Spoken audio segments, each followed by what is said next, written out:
Opening up the card, we have got Matthew Semmelsberger taking on Jason Witt in the welterweight division.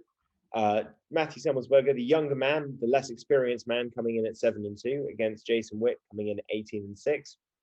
Jason Witt, definitely a contender for one of the worst ring names of all time, the Vanilla Gorilla.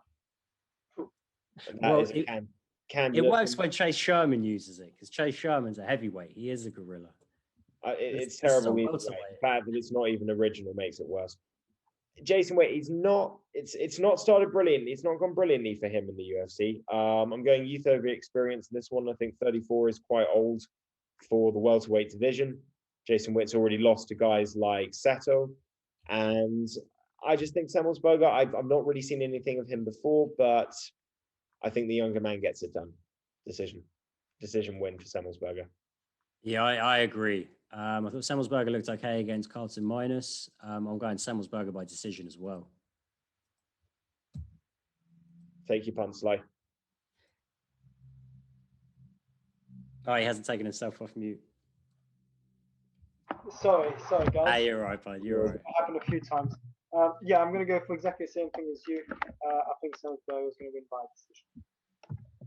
Lovely. Take us away for number 2 on the fight, Josh. All right. So Gloria De Paula making her debut against Jin Yu Frey. Jin Yu Frey has had, I think, a couple of fights in the UFC. Taking up not an impressive record though by any measure. This is a tough one to pick for me. Even though I don't know enough about Gloria De Paula, just going off the caliber of girl she's beat, you know, I'm going to take a punt on the newcomer. I think she's going to win by decision. Really, all I've seen of Frey are the losses to Kay Hansen and Loma Lookboonmee. Loma Lookboonmee is, you know, a legit fighter. There's no real shame in that loss. But I think on a 2-fight skid, I imagine it will be 3 and done for her in the UFC. I'm going Gloria De Paula by decision. I agree with you very much. I am saying Gloria De Paula by KO. Defray, yeah, she's lost to Hansen. She lost to Lookboonmee. 2 losses in the UFC. I didn't see anything in either of those fights that really stood out or impressed me. I thought she was a little bit too easy to be taken down. The striking didn't look crisp enough. I don't know a huge amount about De Paula. She's making a UFC debut, I believe. Did you say? Yeah, she is. Yeah. But and over from Invicta. A couple of fights, but you know she's coming from shooter box. I think you know she's got a couple of finishes on her record. I think she's got this one. Oh yeah, sorry, not Invicta, SFT, but all the same. In the stats wise, there's nothing saying that Jin Yu Frey has got any chance. Obviously, it's still 5, but yeah, I'm going to go for Gloria by TKO. I think one problem is that I think Jin came into the sport very late. She's 35 and she hasn't had a lot of fights. Yeah, exactly. I don't have much information about her, but the stats that I'm coming up with are not great. Whereas some of Gloria's stats are really good. You know, she's landing per minute. She's landing almost 5 strikes per minute. Her accuracy is at 60%. Her defense is 70%. And her average fight time is actually 15 minutes. I don't know if that's on one fight or if that's on a few fights, but she's used to fighting for a long time. So she seems to have endurance technique, takedown defense. She's got a high reach. She's a bit taller. Yeah, for me, Gloria wins it by TKO. Absolutely, I couldn't agree with that more. After that, in the bantamweight men's division, we've got Jonathan Martinez taking on Davey Grant. And I like Jonathan Martinez, man. Now, I've only seen him lose once, and that was a very questionable decision loss against Andre Ewell, where he unanimously lost the 3rd round, where Ewell didn't throw a single strike. It was one of those terrible judging decisions. I think this is Jonathan Martinez all day. I said by decision against Davey Grant. Nice. Okay. I'm also going by decision. Yeah, Jonathan Martinez, at times he looks an absolute beast. Beat Frankie Saenz, Thomas Almeida. I hate picking against English fighters, but I just feel like Davey Grant, he's going to look to make this a little bit too much of, a firefight in a phone box. And I think Jonathan Martinez is just going to handle him. I just feel like he's got too much composure, too much well-rounded skill, and he's just too goddamn tough. Martinez by decision. I'm actually gonna go for Grant by decision. Yeah, but he might score a few more takedowns, and I could imagine this just being takedown, hold him to the floor, and kind of just go through that way for Grant. And yeah, so I'm gonna go for Grant. There's a lot of ways that Jonathan Martinez can win this fight. To be fair, that's where he gets this for me. There's also a lot of ways you could lose in that. Anyway, moving on. Coming up after that, we've got Charles Jourdain against Marcelo Rojo. Nice little featherweight scrap. I really enjoy watching Jourdain fight. I think he's got this one. I'm going to go with Jourdain by KO. Interesting. I wasn't sure on this one. I flip-flopped a little bit, but in the end, I'm going Rojo by KO against Jourdain. I just feel like the UFC's been a little tough to him, man. He's only won one in his 4 UFC fights. There's 2 defeats, 1 draw and 1 win. We'll see. Rojo's had a lot of fights outside of the UFC. I know you can't value that in the same way, but I'm going Rojo, man. I'm just taking it's just the feeling. I think Jourdain's going to have this by KO. To be honest, I think he's got a good output. He's got a lot of. Knocks out Doo Ho Choi. Yeah. No joke. His last fight was a draw, wasn't it? Was it a draw against Culibao? Yeah, against Culibao. Yeah, so I mean, he's coming from. He won against Choi. He lost against Philly. He drew against Culibao. Yeah. So I'm gonna go for Jourdain by KO. Fair enough. After that, we have got Ronnie Yahya taking on Ray Rodriguez in the men's bantamweight again. Quite a few men's bantamweight fights on this card in the prelims. Ray Rodriguez is coming off the loss to Brian Kelleher in his debut, which, to be fair, was on very, very short notice. And the fight was on very short length of time in the end. Ronnie Yahya has been in the UFC since 2012. This one shocked me. He's been around forever. He's fought and beaten a lot of tough guys. He's lost some tough people as well. He's coming off a draw to Barzola. I've got Ronnie Yahya in this. I think he's going to sub him. Same. Yeah. I mean, obviously, Ray Rodriguez, there's no shame in getting caught in a Kelleher guillotine, but Yahya's, he's got many different ways of submitting you.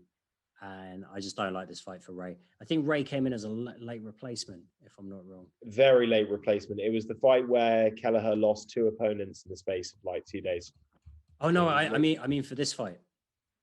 Oh no, Yahya's coming as the replacement for obviously Owen Rivera's got his legal troubles going on, and probably some mental health issues to attend to. So still liking Yahya on this one. Yeah, I'm with Josh on this one. I think Yahya's going to win this fight. That's all 3 of us. Yeah, thanks, Sly. Thanks, Sly. Seems to be quite homogenous with our picks. This is weird because I feel like these prelims are kind of tough to split on some of them. Okay, coming up next, I'm assuming that the Nasrat Haqparast fight, Don Madge is definitely gone. As I understand it, Don Madge had visa issues. I keep seeing this fight listed on a few different websites, so I'm going to assume the next one would be Ricardo Ramos against Subara Tukagov. And let me consult. My list is completely out of order. So I have as well. I have Ricardo. In fact, I didn't even realize that this fight was happening this week, so I haven't got a pick at all. So let me go Tukagov by decision. Okay, I'm going Ramos. I'm going Ramos by decision. Just a feeling, man. The last loss that Ramos has had was to one of the Nurmagomedovs. I think Saeed Nurmagomedov. Maybe you can confirm this for me, Sly. No. Last loss that Ramos suffered was against Murphy. He had 2 wins before that, which Garagowi and Newson, and then before that he lost to Nurmagomedov. So I thought he had a draw against Leroy Murphy. Here I have him as a loss. Oh, you're right. He's coming off the loss. Whereas Tukagov has had split decisions or losses to Renato Moicano, Leroy Murphy, and Hakeem Dawodu. So, you know, all decent fighters as well. It's a hard one to pick, that one. Yeah, sorry, I misread that. I, for some reason, saw that the other way around. I don't know why, because Murphy's still undefeated, so that wouldn't make any sense. I'm just going to stick with my pick, even though it was based on completely different logic. Fuck it, let's just see what happens. Have some difference. Ricardo Ramos by decision. I'm sticking to it. Beautiful. What are you saying, Sly? I think Tuguegoff will win this by KO. And that takes us to Courtney Casey taking on JJ Aldridge. This was a tough one for me. You could look at the records and say JJ Aldridge should be a slight favorite. Courtney Casey has fought a lot tougher competition, had a lot more losses, but lost to higher class opponents. In the end, I'm going Courtney Casey. Courtney Casey by sub. Nice. I'm going to go JJ Aldridge by decision. She hasn't been stellar in the UFC, but I remember her in The Ultimate Fighter. Ended up losing to Tatiana Suarez. No shame there. JJ Aldridge has some nice hands. It's a really tough one to pick this, as you said. I'm going to go with Aldridge by decision, though. I'm going to follow Josh on this one. I think JJ Aldridge by decision. Nice. All right, next up, the second of 3 English fighters fighting on the card. My man, Darren the Dentist Stewart, against your boy, Eric Anders. I'm a little bit fucking excited for this fight. I'm an easy time making the pick, though. I think Darren Stewart by KO all day. Anders does not have the defense to handle a power puncher like Stewart. Stewart's come on leaps and bounds. This is going to be a great fight. I could not agree more. Eric Anders does not have the wrestling to threaten Darren Stewart. He's slow, he's plodding, he has got some power, but he's not mobile enough to land it. Darren Stewart, sorry, by KO all day long. No, I think also Darren Stewart will win, but I think this will be a decision. Nice. The conservative. Well, he might not be wrong. Darren Stewart doesn't get the largest number of knockouts once he's been in the UFC, but we will find out. Next up, we have got flyweight and young Portuguese star Manuel Cape in his second UFC fight, taking on Mateus Nicolau. It did not go to plan for Cape in his UFC debut against Pantoja. He was very inactive for the first 2 rounds. However, third round, he really came on, showed what he could really do, and just, it can be tough to make the debut sometimes. I feel second fight in, he's going to show what all the hype was about, and he is going to win this fight by decision. Nice. Yeah, I've got caught by decision as well. I agree. I think the Pantoja fight was just something of a misfire. This guy was at the top of the tree at Ryzen for a while, fighting the best in the weight class. I really think Manuel Cape's going to really turn it on. This is his real debut, as far as I'm concerned. Okay, put the other one out of your mind, Manuel. This is the one. Cape by decision. I think Nicolau is going to knock him out. Brave. I think Mateus Nicolau is going to knock him out in the second round. Done. Sly is not messing about. He is getting these divisions in early. No, but for me, I watched him against Pantoja, and it just pissed me off. I don't want to ever bet on him. I know it was his debut or whatever, but no. You got to remember, he's got wins against Ian McCall, Takei Mizugaki, Kai Asakura. He's got losses to Horiguchi, Asakura, and Sasaki. But this guy, honestly, he's special. He is a special fighter. I really think. I believe you, but I don't believe his takedowns. I don't think he's got any takedowns. I didn't see him take anyone down. No, very much a stand-up guy. Yeah, and that's the other thing. It's such a big advantage when you can submit someone, you can take them down. The other one can't do that. It's, for me, that's one of the basis still. So that's one of the reasons why I just can't go with Cape. I think Nicolau's got a bit more ground game, and Nicolau is going to knock him out or TKO. I'm almost certain. Hey, fair enough. All right, after that one, we're going to get the fight that we were going to have last week before Yoda's cornerman tested positive for COVID. So it's going to be Angie Overkill Hill against Spider Monkey Ashley Yoda. This is going to be a really good striker versus grappler bout. I'm going Angie, and I'm going to go by decision. I'm with you all the way, man. You know what a big Angie fan I am. I think she's come on leaps and bounds. This is a rematch, of course. They did fight much earlier on in their careers when Angela Hill was a much lower level fighter, as was Ashley Yoda, to be fair, as well. But Angela Hill bested her then. And I think the improvements that Angela Hill's made since that first fight are leaps and bounds beyond the improvements that Yoda's made. If she could beat her back then, she's going to beat her now. Decision. You gone for Yoda? For Angela Hill. Sorry, for Angela Hill, decision. I've gone for Yoda. Decision. I think Ashley Yoda will get decision. Angela Hill, if I'm correct, and maybe I'm completely wrong, but she's got nothing on the ground. She's got a good little defense, but she doesn't have any no ground game at all. No? Whereas Ashley Yoda's got a tiny bit more. Yeah, she certainly can't do what Yoda can do on the ground. Say it like that. Like. But Angela Hill's coming off 2 split decision losses. A lot of people think that she won both to much higher level opposition, both to girls who have got better takedowns and better grappling than what Ashley Yoda's going to offer. Okay, well, I'm going to go for Yoda's decision anyhow. Fair enough. He won't let us talk him out of it. Hey, listen, I don't mind him having a few divisions. He got a little too close for comfort this week to beating us on the picks. So that's true. His decision. I'm going to take us away on the next one because obviously this was originally meant to be Dan Ige versus our boy Ryan Hall. Ryan Hall's, of course, been injured, and in steps Gavin Tucker. And I got to say, I think this is Gavin Tucker's man. I think he's going to go right through Dan Ige. I think we've seen what Dan Ige's ceiling is. I think he's a good fighter, but I think Gavin Tucker's on a mission, man. Let me see what I said. I don't think I said knockout. I said decision. Submission.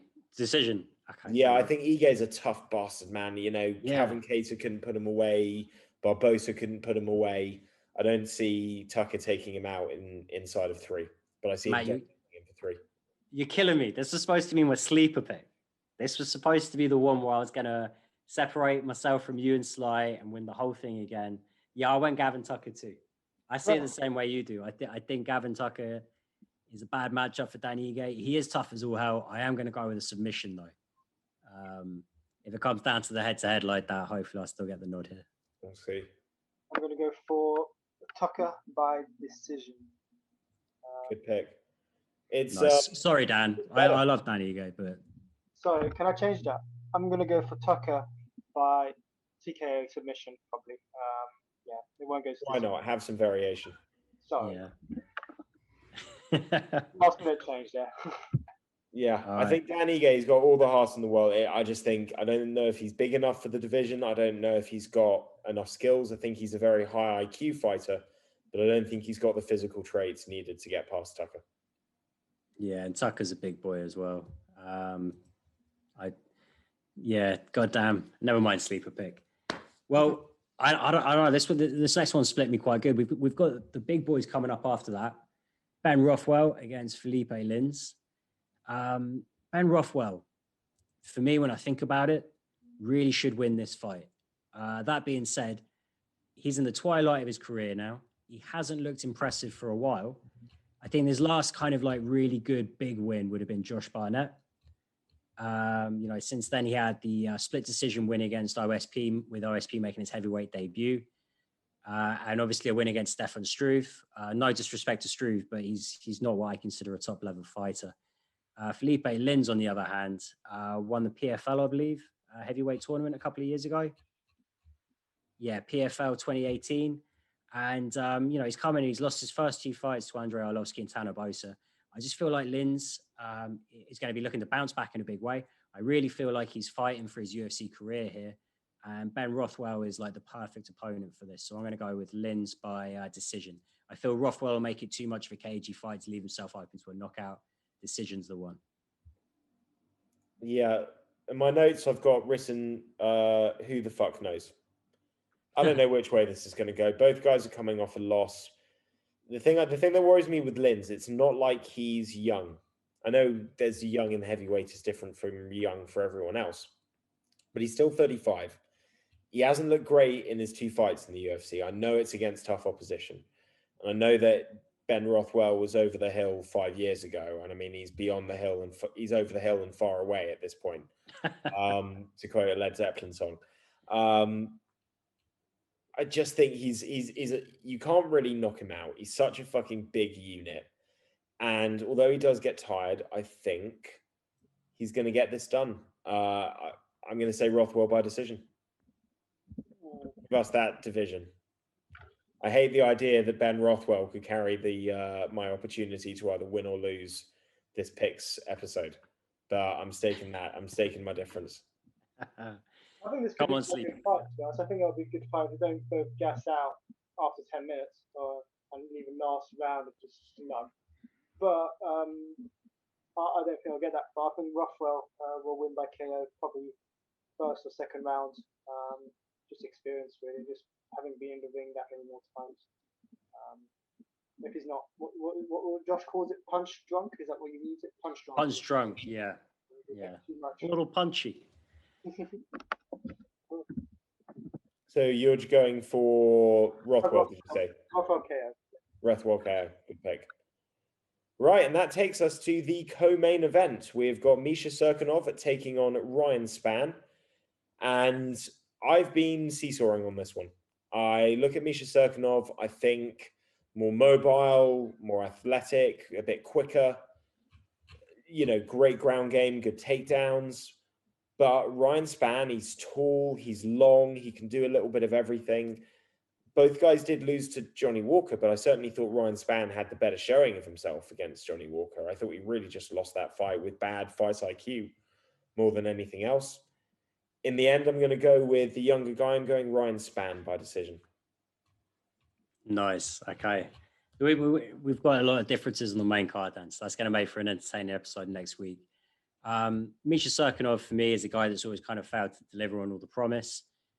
He lost to Johnny Walker, as you say. Kind of got caught, but still, a 36-second knockout's not great on your record.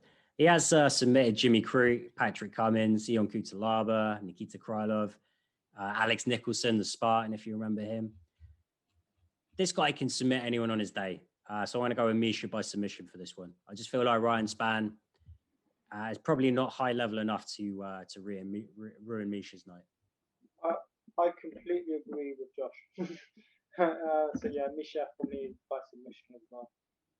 Given the stats don't lie. Takedown average per 15 minutes, Misha's got 4.4, which is massive, and he's got an accuracy of 60%. He's actually submitted every 15 minutes. For every 15 minutes, he's got a submission within. For every 15 minutes, he's got 2.4 submissions. So Misha, I think he's going to submit him in one of the 3 rounds. No problem. Interesting. I'm really on an island with a lot of my picks here. Yeah. Right, Josh, do you want to take us away for our main event? Oh, man. Rocky, Leon Edwards, after, a 20-month layoff? Finally coming back to the UFC. It's not going to be Khamzat Chimaev. It's going to be Belal. Remember the name Muhammad. Man, I love this fight. I love that Bilal's finally getting some love from the UFC. I love that Leon Edwards is finally getting a goddamn fight. This is going to be a tough fight for Edwards. I really think Belal Muhammad's grinding style, he fights smart. He's not going to be easy to put away early on. I think Edwards is going to get the KO, but I think he's going to come in the 4th or the 5th round. He's too fast. He hits too hard. Hopefully he's used this time off to really shore up his ground game, his submission game with Tom Breeze. So, yeah, I'm going with Rocky by KO. KO, nice. I am going Rocky. That's Leon Edwards. I think decision. I just think Belal is such a tough guy that I can see this being a fight where Leon looks impressive, but very much dominates him rather than finishes him. And we've kind of seen that if you look at the fight against Gunnar Nelson, if you look at the performance against RDA, he's showing that he's very much a guy that's happy to control a fighter, take the least damage path to victory and really outclass guys. And you know that his striking is good enough to be able to set up the wrestling that he's got. I think the only interesting thing would be to see, you know, where's that wrestling going to stand compared to Belal Muhammad? If Belal can keep the fight standing and try and pressure him with strikes, you know, that could put Leon under a little bit more pressure. He tends to be a little bit more selective when he's standing on the feet with the shots. I still think Leon's going to outclass him. I think he's going to have a real chip in his shoulder to prove that he deserves to be a title contender. I just don't think he's going to get that big knockout that would maybe give him the title nod over Masvidal.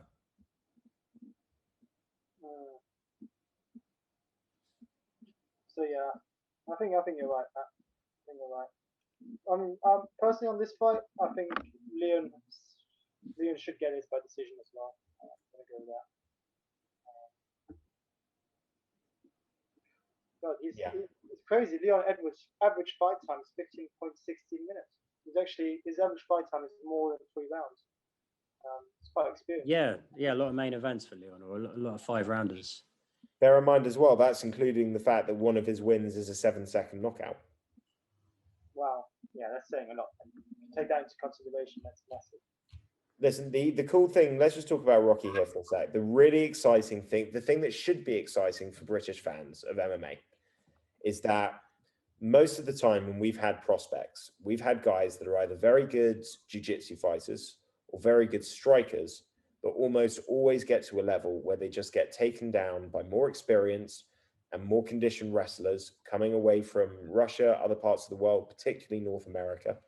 And it's frustrating. It's like they always have this cap that they can't get past. Leon Edwards is one of the few English fighters that genuinely has the ability to use wrestling offensively and mix it in to his general MMA game. For that reason alone, he has arguably the best opportunity in terms of talent on paper to potentially be a dominant champion if he can get a few things right. He gets no love from the fans though, and I don't know if a win over Belal Muhammad is going to get it done, but a good performance gets him right back into the mix with the right people that book fights. Yeah. Unfortunately, I think a lot of this fight's going to be up against the cage. I am predicting knockout, but I don't think it's going to be like a stellar knockout. It's, you know, as I see it, he's going to win this fight. Depending on where Chimaev is, they might look to rebook that one. He's at least 2 fights away from a title shot, assuming he wins this one. You know, I feel like they do Wonder Boy, man, if he wins this. Oh, that would be cool. I would love that. I would love that fight. They just don't seem to give him the love. The matchmakers don't really like pushing Rocky as hard as they can. I mean, he's got heat with Masvidal. You know, he lost a unanimous decision to Kamaru Usman early on in his career. You know, the last loss before this win streak started. It's insane, to be honest, that a fighter can be... Actually, Sly, have you got to hand how many wins he's put together? What's his active streak right now? It's 8. 8, man. Yeah. 8 since he lost to Usman. Yeah, man. And like, you know, beating Cerrone in 2018 still meant something. Gunnar Nelson, we haven't heard from him in a while, but he is a top-level fighter. RDA, former lightweight champ. Brian Barberena, Vicente Luque, Albert Tumanov are all no slouches. You know, it's insane that the guy's still having to work this hard to kind of force his way into the title conversation. The problem is he's not liked enough in his home country. They can't book a Leon Edwards fight thinking that they're going to be able to get all the fans from Birmingham tuning in. He's got a real disconnect, and it's I don't know whether or not it's because they don't know how to market him, or he doesn't know how to market himself, or it's just not the thing that he's about. He seems like a nice guy whenever he gives interviews, man. Like it's just a funny thing. If you don't have that charisma or that hook, it can be really difficult to get people on side. And I think from the UFC's perspective, if you're not, they'll always give you the opportunity if your talent just demands it. But from the marketing side of things, they're probably looking at it thinking, if we can't even trust that you're going to bring the British fans in, how do we know you're going to bring the American fans in?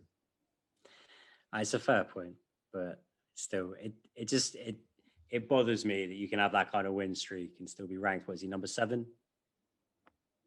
Yeah, but remember, once upon a time that Max Holloway had to win 9 in a row to get an interim title shot. You think that's true. Today they once looked at Max Holloway and thought, just not marketable. The fans aren't going to warm to him. Yeah, although I think some of that kind of comes down to like the inactivity of McGregor at the top. I think some of those fights came in that kind of, what was it, a 2-year hiatus? Yeah. Anyway, it was a long time because obviously he had the 2 fights with Diaz before he fought for the lightweight title, and because they wanted him to be the champ, they literally would not relinquish the featherweight title for him. You know, they didn't force him to give it up. They didn't force him to defend it. So Holloway kind of got fucked a little bit on that as well. We don't have the same case in the welterweight division right now. We've got an active champion. Okay, he might not fight 2-3 times a year, but he does fight. He doesn't step away from the sport. I don't know. Say that the challengers are more inactive than the champion is right now. Yeah, that's a fair point. And Belal Muhammad, like, I know we're all picking Edwards and we're all favouring him heavily here. This guy's no fucking joke. I really hope that if he does lose this fight, he does get another great opportunity, maybe another main event after this, because Belal Muhammad's a guy I fucking love. I think he will, man. They've got identical records coming into this, 18-3. Belal Muhammad is not taking a big step backwards if he loses a fight like this at all. As far as I'm concerned, Leon Edwards is still the number 3 ranked guy. It's an opportunity. It's a no-lose situation, apart from maybe getting badly knocked out for Muhammad. And he genuinely feels like he's turned a corner and has the skills to get this done. I don't think he's quite there, but it's going to be a fun fight. Main event is going to be good. I think there's some good fights dotted all round. And then obviously going down later this month, we've got the Brunson versus Holland card, followed by our next pay-per-view, which is March 28th. Stipe Miocic versus Ngannou 2. Lots to happen in between then. I think that's about it for the show. Till next time, as always, bye, Laurie. And guys, Bye, Laurie. next week. Bye, Laurie.